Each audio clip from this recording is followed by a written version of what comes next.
Okay, now I'm going to say a comment to... We lost our call. You cut out. Oh, I guess that was a no-go. I'm going to get your no average.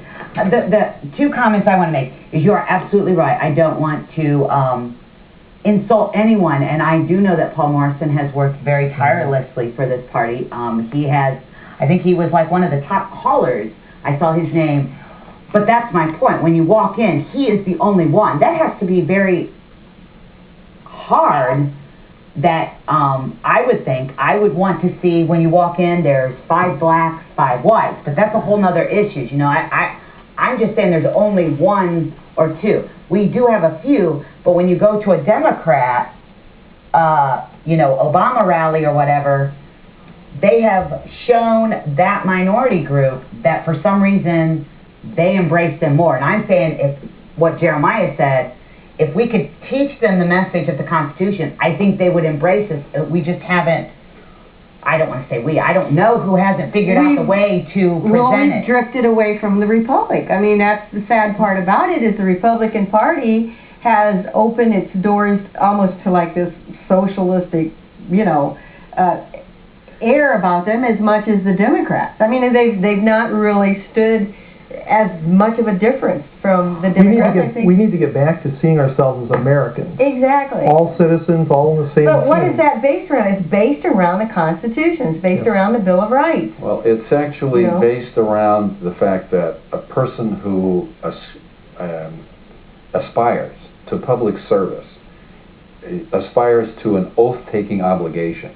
Yes, that's the funny thing about it. An oath-taking obligation is not political. It's, as Greg Zeller put it on the show here a week or so ago, once you are the Attorney General, you're apolitical. You've got a job to do. You've taken an oath to uphold and support and defend the Constitution of the state of Indiana. And you read that on their website. That's his job. That has no partisan politics associated with it.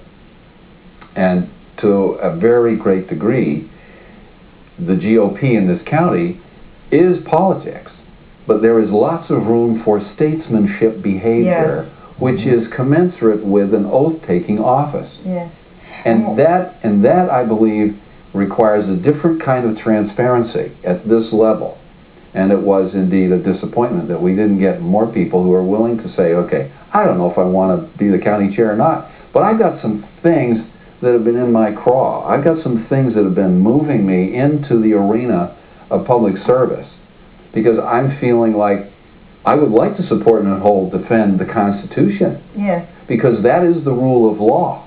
And situation ethics lead us down a dead-end path, one after another after another. They're box canyons. Mm-hmm. And that's not what this country was about. This country was about a future. This country was about fulfilling dreams. Yes. Right? Yep. And so it is, as we've departed from our Constitution nationally, and you can see it happening in our own state Constitution, there is moves afoot now. And David, I hope you're still listening. I hope you'll get Dennis Cruz to come to the breakfast, because I'll guarantee you I'll be there. Because Dennis is co-sponsoring some things which bring us back to our conservative roots. Oh, the Indiana Honest Money Act. Yes, absolutely. Jerry Titus.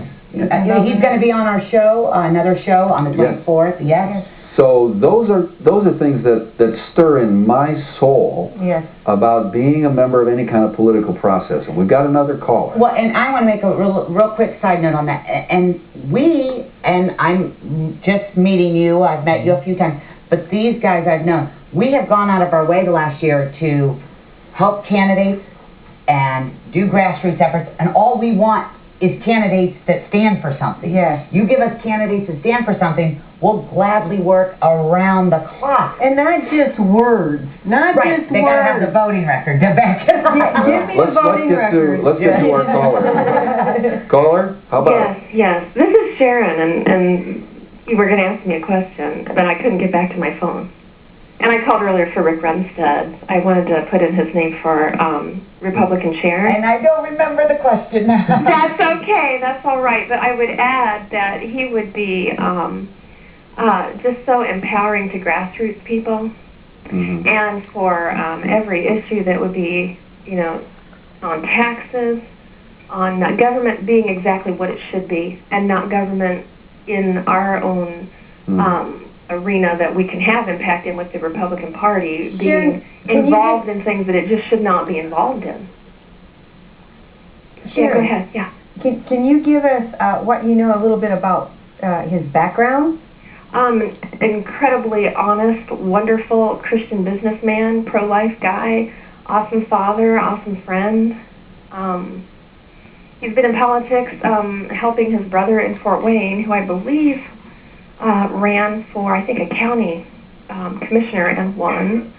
He's got a lot of political experience. It'll be interesting if you could get him sometime to answer some questions on your show. And that's what we're hoping to do. If anybody decides to run, we don't know if we'll have time before the March 7th to do a live call-in, but we'd like to do a taping, and then we can throw it on YouTube, and then all precinct committeemen can go to our website.